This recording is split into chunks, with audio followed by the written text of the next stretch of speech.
ya betul, kami juga sependapat dari awal seharusnya perkara ini tidak pernah ada harusnya. Makanya Kejaksaan Tinggi Sumatera Selatan pada waktu itu tidak bisa memp21-kan terkait ada dua kerugian negara, perhitungan kerugian negara dengan hasil berbeda. Seharusnya kita sesalkan sangat lembaga superpower seperti KPK justru memp21-kan ini ada masalah apa gitu loh.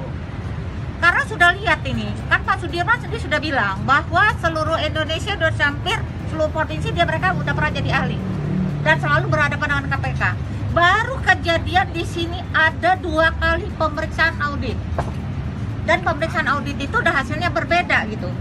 Yang satu sudah mempunyai kekuatan hukum intra, sementara yang satu lagi dihitung dengan total loss gitu loh.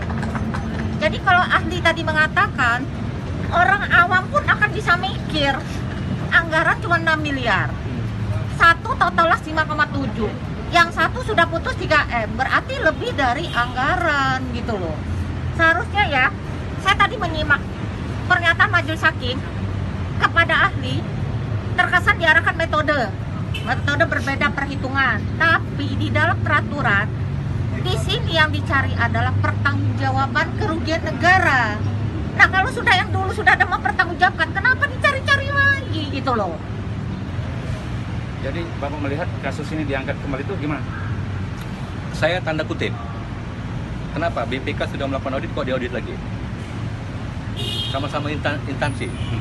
BPK perwakilan menyatakan kerugian negara sekian, ada pengadaan tanah oleh pengadilan tipikor di sini diputus.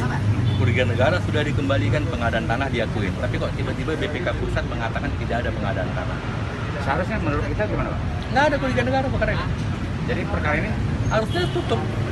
Apa orang udah disidangkan perkara sebelumnya, kok sidang lagi? jadi terdakwa bebas. Kalau pendapat saya wajib bebas. Nggak ada kerugian negara. Ini kan sudah diaudit BPK perwakilan, kok diaudit oleh BPK pusat lagi.